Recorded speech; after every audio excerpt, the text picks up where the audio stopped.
Video 6. Defences against different enchantment and bewitchment techniques. I have already listed the ways into entrancement, and I will explain them here in more detail, together with suggested defences against them, where you do not want to become entranced. Although the different senses are listed separately, good enchanters and witches will work to overload more than one of the senses, and this is particularly potent. Mesmerism. Mesmerism involves fascination with the eyes.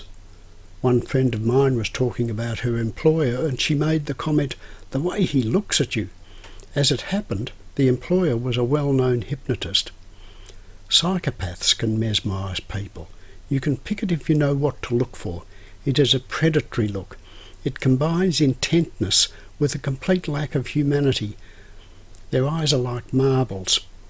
Hard to describe, but if you see it, you will not forget.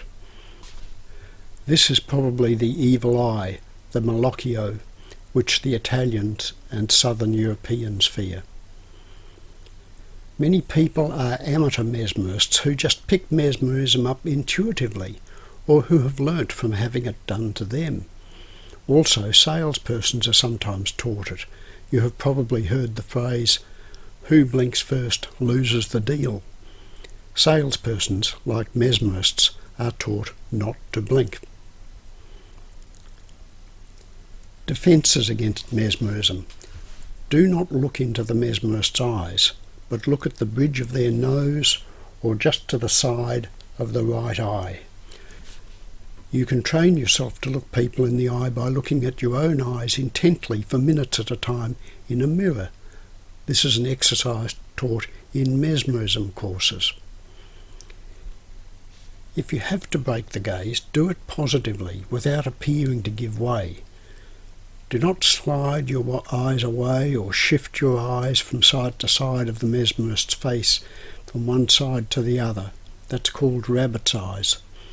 Create a distraction. Look the person in the eye more intently and then look up for inspiration or down at your notes or positively at something. And keep looking back at the mesmerist's eyes intently when making a point, but do not hold the gaze. And look at the bridge of the nose or to the corner of the right eye, not into the eye. It is always good in negotiations to have a notebook. It can enable you to take notes and analyse arguments and keep the negotiations at the logical level. It can be used to break up a patter, which I'll discuss later under logic system. If the attempt at mesmerism is blatant and you want to take a risk, call it and make a joke of it. You could say something like, "You'd make a jolly good mesmerist," or "Are you trying to mesmerise me?" and make the sign of the horn. The horn, cornetto, is an Italian charm against the evil eye, malocchio. To make the horn, you point your index and little finger holding your middle fingers down with your thumb. But be careful. Some Middle Europeans can take the horn as a very great insult, a powerful curse. Best to point the horn up in the air, not directly at him or her. Imagination. If you hear the word imagine, be on your guard. Certainly, it may be necessary for you to imagine something, but keep alert. Be doubly alert if you are asked to imagine some past event, and trebly alert if you are asked to imagine how you felt about some past event. Defense against imagination. Do not stay in the imaginative state for long, and do not let the situation occur where you are imagining something and the other person is talking to you. If a person asks you to imagine and then starts talking to you, stop imagining and listen to the person attentively. Do not go into a daze. Keep moving your eyes about or make notes on a pad or ask a question, anything to break the patter. Auditory induction. Voices can enchant. We have already mentioned the professional hypnotist's patter. The southern US drawl is particularly effective. It combines a low monotone rhythm and conviction. It is like a slow chant and can be very earnest and compelling. And Southern American speakers are good at keeping the patter going. This is very important with enchantment. The Irish accent can also be quite enchanting, and the Irish way of constructing sentences can be confusional. "'Tis a fine day," I'd be thinking. Loud voices can enchant by intimidation, particularly if the owner of the voice is large and stands too close to you. You hear only the other's voice booming in your ear, drowning out your own thoughts. Poets can entrance, as can good actors, but you probably want to be enchanted or bewitched, as this is entertainment and feeds subconscious needs. Poets and actors can activate archetypes and use archetypal enchantments. Take, for example, the poems about war and patriotism. Orators can enchant whole audiences, but I will deal with this under the heading of charismatic enchantment. Music, of course, can enchant. Hymns affect the emotions, and chanting the psalms or mantras is trance-inducing. As I've already mentioned, the word enchanter shares the same derivation as chant. Most religions use various forms of chanting. Chanting involves limited pitches and a great deal of repetition. Rap and hip-hop are trance-inducing with their rhyme, complex rhythm and patter. Defence against auditory induction. The main thing about auditory enchantment or bewitchment is to be aware. By all means, allow yourself to be entranced or bewitched if you want, but do not allow it if you don't want to. Learn to recognise if you're becoming a bit spacey or zoned out or nonplussed, and bring yourself back into the present if you do not want to go deeper. Does a fish know it's wet? If you're in trance, the chances are, unless you have trained yourself, you will not notice it. It's a little like being inside an aeroplane. You can be travelling at hundreds of kilometres per hour, but you feel as though you are hardly moving. Enchantment by the use of a loud voice, size and intrusion of personal space can be countered to some extent by your imagining that you have a wall of thick air between you and the other, which reduces the volume of his or her speech. You can also imagine the person being further away or shrunken in size. The logic system, confusional trance. You can be entranced by the confusional technique, where your conscious mind cannot follow a set of confusional instructions and is thus disabled, handing over to the unconscious. Take, for example, the opening words of the Gettysburg Address by Abraham Lincoln, who was a natural enchanter. 70 years ago our fathers brought forth. Now he could have said 87 years ago or in 1776. But opening up the speech with a phrase requiring the audience to perform a mathematical calculation followed by a sentence containing big abstract words coupled with the solemnity of the occasion and his tall, gaunt face and sombre clothes guaranteed the audience would be put into an enchantment. And this incantation has gone down as one of the greatest speeches. A patter is a prepared and practiced speech designed to force you to comply by continually feeding you information to the point where you are so busy taking in the information you cannot properly evaluate it. As soon as you start to try and evaluate a sentence, you are being fed another sentence. The cumulative effect of this is to overload your logic ability, cause confusion, and enchant you. Defence against the confusional trance. How do you guard yourself against a confusional enchantment? The trick is to stop the process as soon as you start to feel overwhelmed, as soon as you start to lose focus.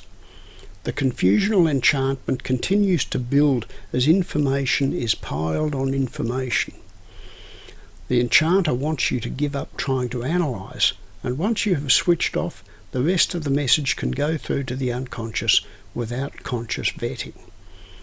And supposing it is a sales spiel, the salesperson finishes up with some statement such as, "So there's no reason why you cannot go ahead today," to which, if you've fallen under the enchantment, you may respond, no, and you're hooked.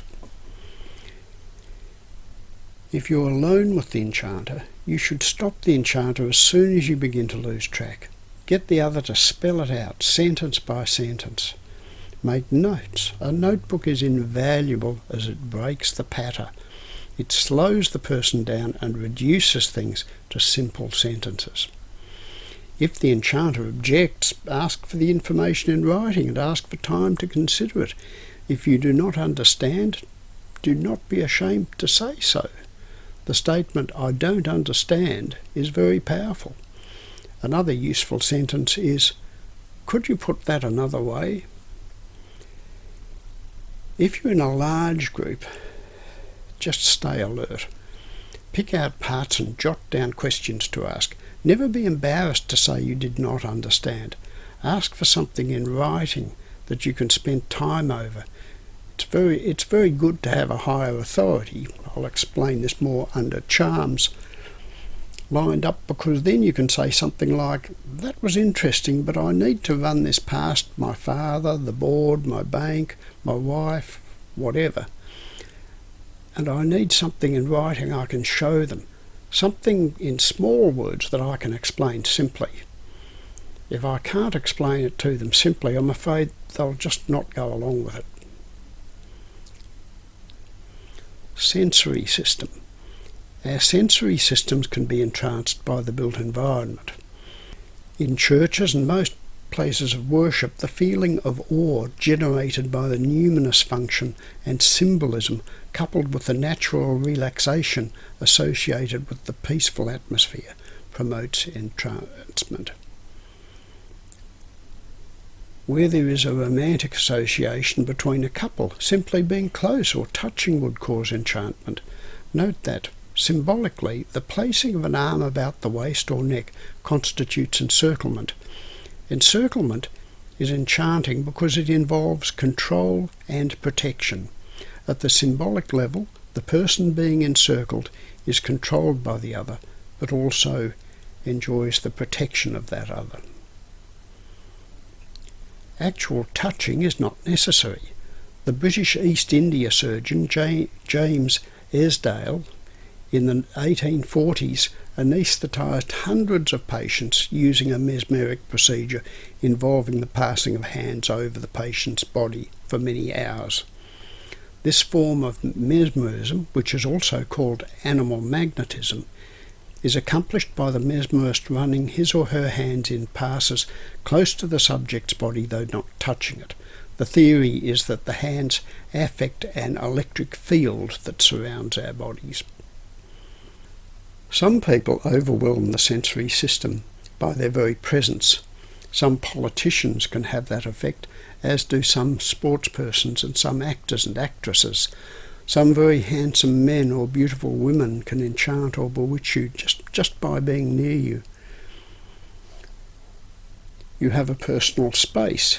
If someone intrudes into this space against your will, particularly a large or forceful person, this can put you into a level of enchantment. How often have you heard someone say, "He stands too close to me"?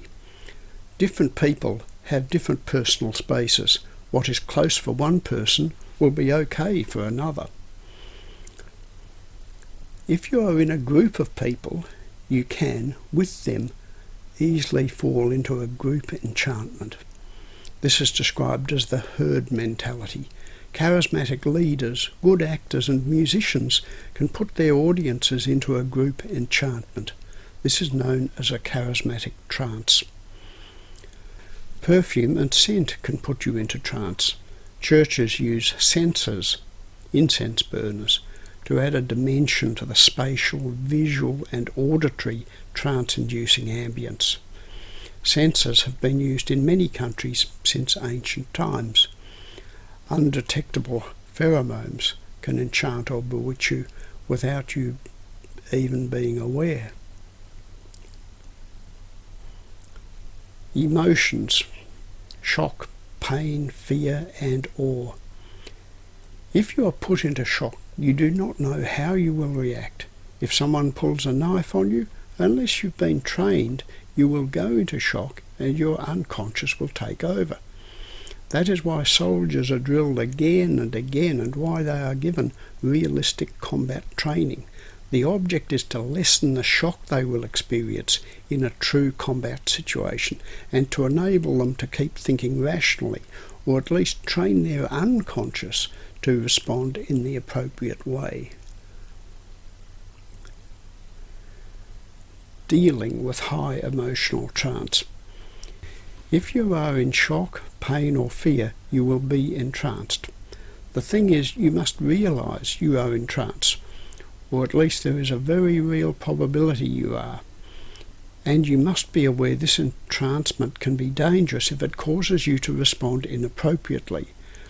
For example, one common action taken by the unconscious is to run away, and this is called panic, after the Greek god Pan. It was said that when accidentally awakened from his noontime nap, Pan could give a great shout that would cause flocks to stampede. Now, if you've hit a pedestrian in your car, you'll be in shock and your instinct may be to drive off, but you're under a moral and legal duty to stay and render assistance. You need your conscious mind to override the unconscious. If you are in an accident and in pain, you may get up and walk around even though you have serious injuries. But if you're out of danger and an ambulance has been called, you should lie down and move as little as possible, so any broken bones are not doing more damage and you are limiting blood loss. And if you come across someone who is in shock and pain, they are suggestible, and you can reduce their shock and pain by giving reassuring and relaxing suggestions, and suggesting the pain is lessening. You don't have to be an enchanter to do this, as they're already in an entranced state. If someone is having a severe asthma attack or an anaphylactic reaction, they will be in shock, and after ensuring medication has been administered and an ambulance called, you can help by calming and reassuring suggestions, which may have the effect of hypnotic commands.